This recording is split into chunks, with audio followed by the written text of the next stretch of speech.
इसका दुष्परिणाम है कि अपनी ग्रामीण इकोनॉमी बहुत बुरी तरह से प्रभावित हुई। गाय को अपने हिंदुस्तान में वैसे ही माता नहीं कहा। गाय हमारी जीवनदात्री है,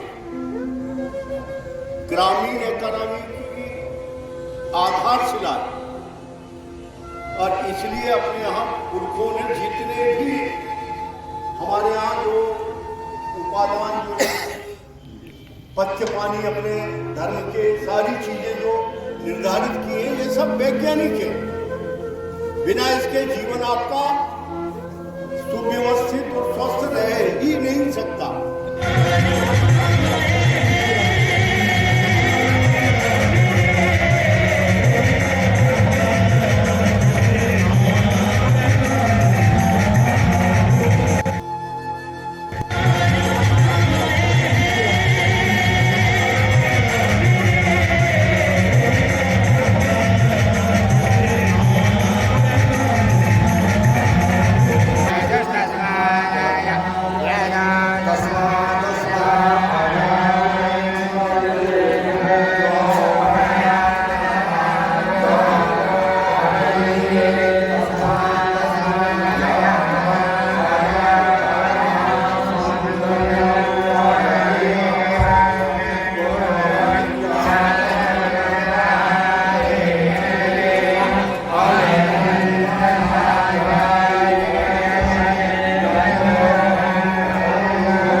Amen.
बताऊं मोहन, अब क्या बताऊं मोहन, आराम हो रहा है। अब क्या बताऊं मोहन, आराम हो रहा है। करते हो तुम कन्हैया, करते हो तुम कन्हैया, करते हो तुम कन्हैया, करते हो तुम कन्हैया। ओ मेरा राम मेरा राम मेरा राम मेरा राम मेरा राम हो रहा है। दया की कृपा।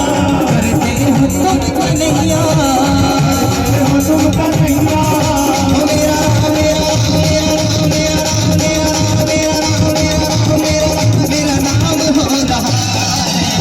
दया की कृपा से सेवा के द्वारा इस तरह से निर्माण मंदिर का हुआ है। निश्चित ही मैं अपनी ओर से और सभी मित्रगणों की ओर से उनको बहुत बधाई देता हूँ, साधुवाद। और इस अवसर पर आज गोवर्धन भगवान की पूजा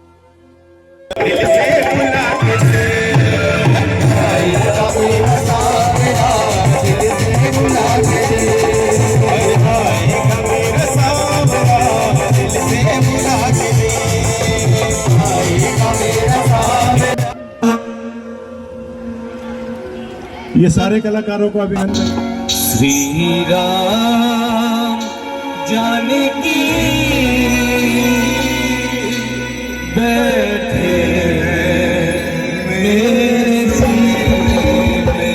श्री राम जानकी बैठे मेरे सीने में, मेरे सीने में दिल के नगीने में, मेरे सीने में दिल के नगीने में।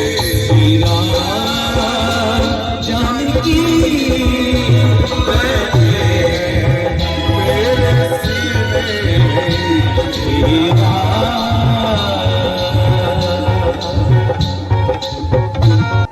यह संपूर्ण ऊर्जा, बार बार मैं इसी बात को दोहरा रहा हूं, यह संपूर्ण ऊर्जा जहां से प्रारंभ हुई, ऐसे हमारे अपने हम सभी के प्रिय, हमें जिनके नाम से इस परिसर में गौरव की अनुभूति होती है, सम्मानीय कलेक्टर साहब श्री रोहित सिंह जी हमारे बीच विराजे हैं।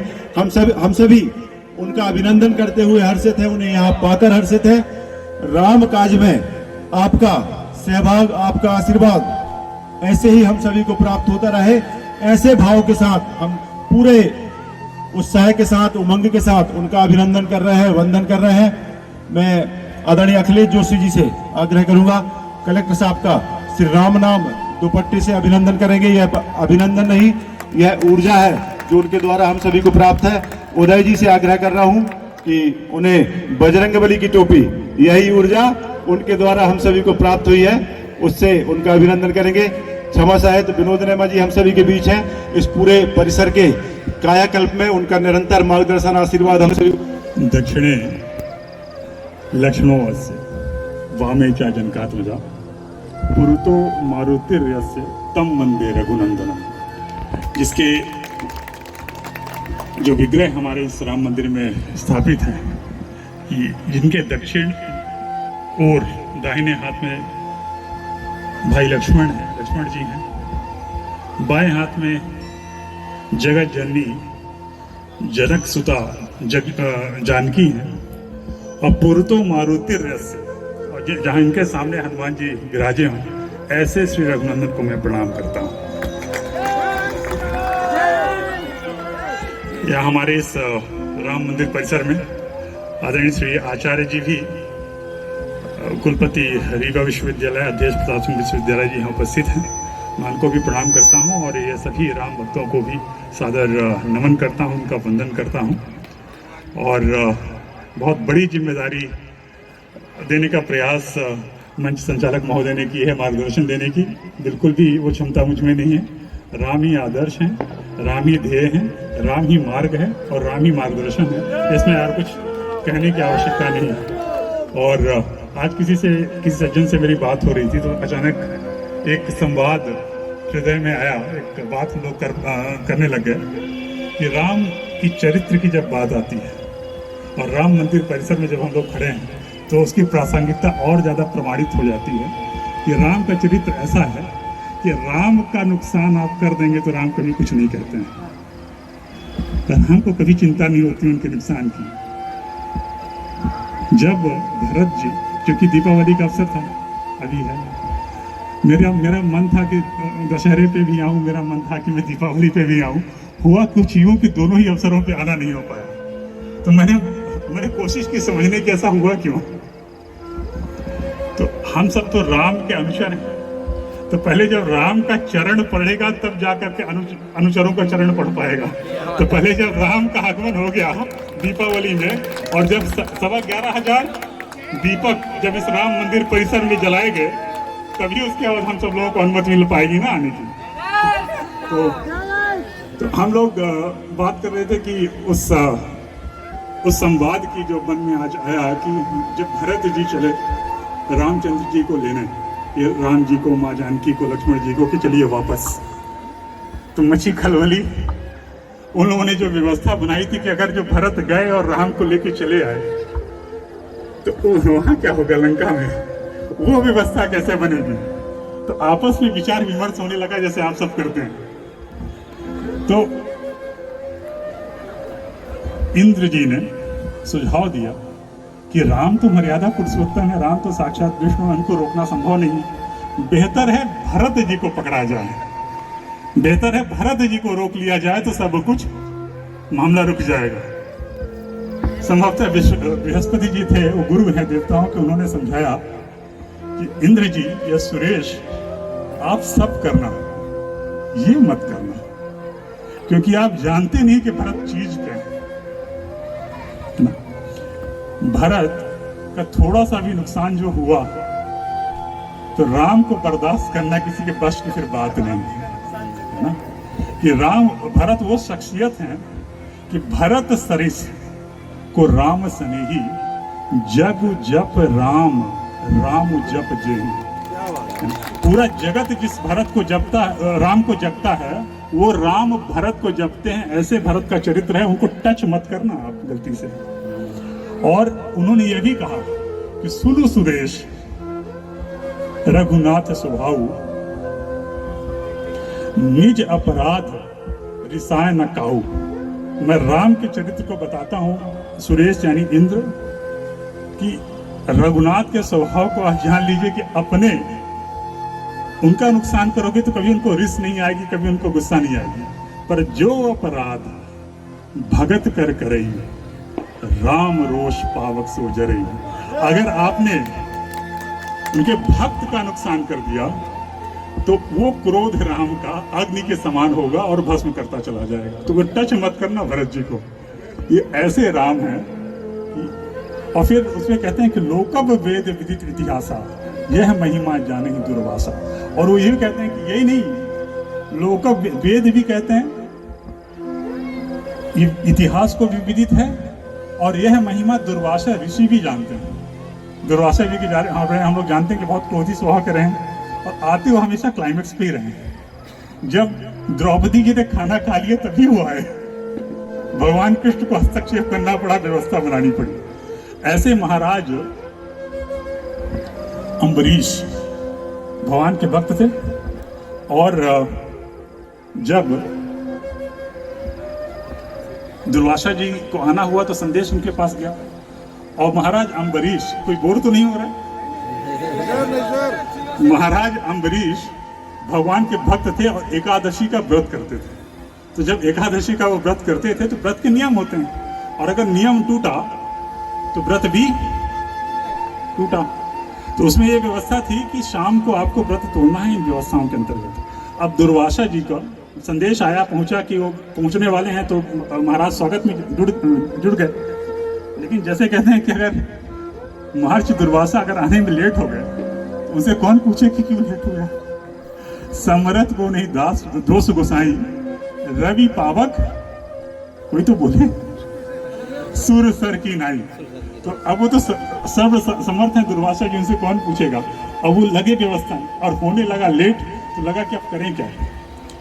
तो अब उनके सामने धर्म संकट ये, अगर कुछ खाते नहीं तो व्रत टूटता नहीं, मतलब पूरा नहीं होता और भंग होगा, और अगर कुछ खा लेते हैं तो दुर्वासा जी के स्वागत में रंग में भंग पड़ जाएगा, उनका कोप भाजन करना पड़ेगा। ऐसी स्थिति में करें क्या? तो सभी जो समाज के मनीषी थे, विद्वान थे, चिंतक थे, धर्मज्ञ थे, धर्मनिष्ठ थे, धर्मात्मा थे, सबको बैठा करके उन्होंने पूछा कि अब क्या किया जाए। तो एक रास्ता निकाला गया, उसमें कहा यह गया कि आप कुछ ऐसा करिए कि आप खाएं भी नहीं और कुछ खा भी नहीं, तो बेहतर है कि पानी आप पी लीजिए। तो पानी अगर आपने पी लिया तो व्रत भी आपने तोड़ दिया और आपने कुछ खाया नहीं, तो उनका कुछ अपमान नहीं हुआ। तो जैसे ही ये महाराज अम्बरीश ने जल पान किया, एक घूंट किया, दुर्वासा जी प्रकट हो गए। अब उनका क्रोध अपने साथ में आसमान पर एक तमतमा गया माहौल, और लगे वो श्राप मुद्दा में आने। तभी अम्बरीश जी ने हाथ जोड़ा, ध्यान मग्न हुई, भगवान विष्णु को स्मरण किया कि अब सौंप दिया इस जीवन का, सब भार तुम्हारे हाथों में है, जीत तुम्हारे हाथों में और हार तुम्हारे हाथों में। इतना हुआ नहीं कि सुदर्शन नाचने लग गया सामने। अब दुर्वासा जी ने देखा कि स्थिति कैसे बन गई, कि सुदर्शन कैसे आ गया। तो दुर्वासा जी अब चिंतित कि ऐसी स्थिति कैसे बनी, अब क्या किया जाए। तो फिर वो भागे कि सुदर्शन है किसका, पहुंचा जाए सुदर्शन धारी के पास में। वहां गए, उन्होंने बोला कि महाराज ऐसी ऐसी स्थिति, मेरा अपमान हुआ और इसलिए मुझे क्रोध आया और ऐसी स्थिति बनी। बोले नहीं, वहां गलत हो गया, मेरा भक्त मेरी भक्ति में लीन था, ठीक है। तो अब बोले कि अब रास्ता क्या है, इसको रोकिए। तो बोली कि मेरे बस में मेरा सुदर्शन हो तो मैं रुकूं, ये तो सुदर्शन है, मेरे भक्तों के बस में है। आप जाइए और उनसे महाराज अम्बरीश से प्रार्थना करिए। वहाँ दुर्वासा ऋषि आए, उन्होंने भूल महसूस की, महाराज अम्बरीश ने उनका विधिवत स्वागत किया, सुदर्शन ठंडा हुआ और वापस गया। तो भक्त भक्त भगवंत गुरु चतुर नाम बपु एक, जाके पद वंदन किए नासत विघ्न अनेक। ऐसे भक्त के भक्त को हम सभी आज इस अवसर पर प्रणाम करते हैं, साष्टांग दंडवत करते हैं। वो हम सबका मार्गदर्शन प्रदान करते रहें, करेली का, नरसिंहपुर का, पूरे जगत का मार्गदर्शन प्रदान करते रहें। और जैसा हम लोगों ने कहा कि भगवान को कभी अपनी चिंता नहीं होती, तो भगवान की चिंता करने की जिम्मेदारी हम सब लोगों की है। तो ये जो राम मंदिर परिसर के पुनरुत्थान, पुनर्जागरण का जो बेड़ा आप सब लोगों ने उठाया है, उसके लिए आप सब लोगों को बधाई।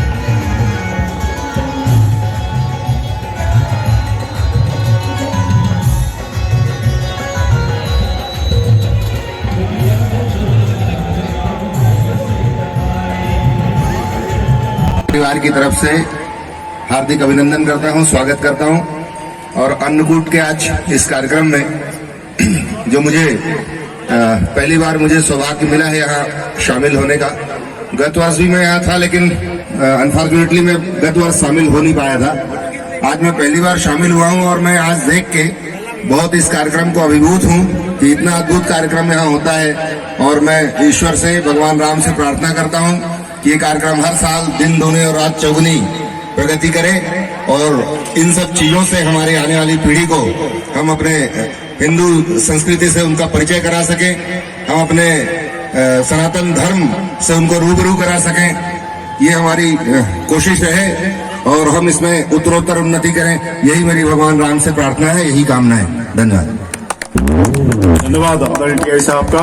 पुनः बंधुओं, हमारे बीच में सनातन मंदिर समिति के आयुक्त और तहसीलदार साहब हमारे बीच में यहाँ विराजे हैं, उनका हम सभी इसी भाव से अभिनंदन कर रहे हैं। निरंतर पिछले 3-4 माहों से हमने देखा है कलेक्टर साहब का यहाँ पर आगमन हुआ था, और निसंदेह कलेक्टर साहब जो ऊर्जा यहाँ युवाओं को देकर गए और युवाओं को जितना उन्होंने उत्साहित किया, और निरंतर हमारे सेवक परिवार से वो संपर्क में है। और आदरणीय तहसीलदार साहब का निरंतर हम सभी को मार्गदर्शन, सहयोग, सहभाग प्राप्त हो रहा है। बड़े सहज भाव से इस मंदिर को सजाने में, इस मंदिर को सुसज्जित करने में आपका जो योगदान है, उसके लिए हम सभी हृदय से आपका स्वागत कर रहे हैं, अभिनंदन कर रहे हैं। जोरदार तालियों से एक बार तहसीलदार साहब को हम सभी अभिनंदन कर रहे हैं, और मैं उन्हें सादर आग्रह कर रहा हूँ, हम सभी को अपना मार्गदर्शन देंगे। आदरणीय तहसीलदार साहब।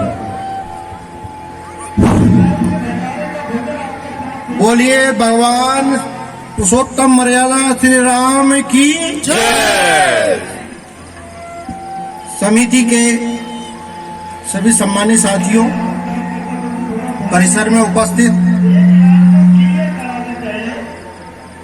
शहर ग्राम के उपस्थित सम्मानित नागरिकों, माताओं, बहनों, प्यारे बच्चों, मित्रों, पत्रकार साथियों, टीआई साहब और बैठी हुई पूरी टीम, मुझे यह अद्भुत नजारा पहली बार देखने को मिला। पिछले वर्ष भी मुझे बताया गया था कि यह अन्नकूट आयोजन होता है, लेकिन मैं दुर्भाग्यशाली था, मैं यहाँ पर उपस्थित नहीं रह पाया। आज ये मैं अद्भुत आयोजन को देख रहा हूँ, मैं अपने आप को गौरवान्वित महसूस कर रहा हूँ। मुझे धर्मादाय ट्रस्ट सनातन मंदिर समिति का आयुक्त तहसीलदार होने की हैसियत से प्राप्त हुआ है का पद, लेकिन शायद मुझे ये सौभाग्य ही मिला कि मैं भगवान की सेवा कर सकूं। क्या बात।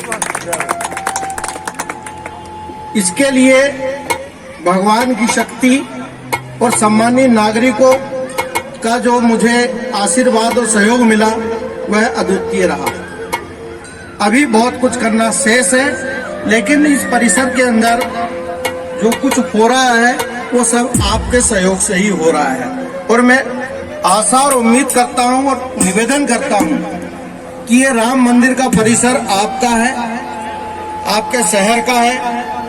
इसको आप जैसा बनाना चाहें, उसमें इस समिति को जो सहयोग करेंगे वह जो है आपका निश्चित ही ऐसा धर्मादा शब्द ही एक अपने आप में अद्भुत, धर्म के लिए अदा। इसीलिए मैं समझता हूं कि ये समिति का गठन जो किया गया था और शब्द जो रखा गया था धर्मादा, धर्म के लिए अदा, अर्थात हम जो कुछ कर सके वो करते हैं। तो आप करिए, मैं सबसे आग्रह करता हूं। और मुझे आज जो सम्मान दिया गया है इसके लिए मैं आभारी हूं, समिति का, आम नागरिकों का। धन्यवाद। अम्बरीश कौन, दुर्वासा कौन, सुदर्शन कौन और भगवान विष्णु कौन, लेकिन भक्ति की महिमा का जो वखान आपने किया है वह निश्चित बिंद की धरती का ओझ है। मैं वहाँ हूँ और वहाँ के विद्वानों से रूबरू हो रहा हूँ, बहुत कुछ सीखना बाकी है। कुछ धर्म का ऐसा प्रभाव प्रयागराज के नज़दीक होने के कारण वहाँ है कि हम सबको वहाँ एक अलग धारा दिखाई देती है। वो एक IAS में भी दिखाई दे रही है बिंद के होने के कारण। ये हमारे लिए गौरव की बात है। और राम मंदिर के जागरण के लिए उनका जो प्रारंभिक शुरुआती प्रयास रहा है उस सब ने हम सब में चेतना जगाई है और ये युवा शक्ति जागृत हुई है। ये तो निश्चित जिस भूमि पर आज हम खड़े हैं, ये जिन विराट भव्य रूप में हम सभी के सहयोग से किया जा रहा है। इस अवसर पर यहाँ उपस्थित सभी बंधु बांधवों को, माताओं बहनों को, प्यारे बच्चों को, सबको खूब हार्दिक शुभकामनाएं। सभी यहाँ उपस्थित होकर के भोग प्रसाद लेकर के ही यहाँ से जाए। और इस सब आयोजन में जो लोग भी प्रत्यक्ष अप्रत्यक्ष जो भी लोग सहयोग कर रहे हैं उन सब का हम साधुवाद करते हैं, अभिनंदन करते हैं। और भगवान त्रिलोकीनाथ से, गोवर्धन भगवान से प्रार्थना करते हैं कि सदैव ये भावना करने की हम सभी बंधुओं में बनी रहे। बोलिए भगवान गोवर्धन भगवान की जय। आदरणीय बाबू जी का बहुत बहुत धन्यवाद, जो आपने हम सभी का उत्साहवर्धन किया और आपकी ही ऊर्जा से हम सभी यहाँ पर इस कार्य में लगे हुए हैं। आपसे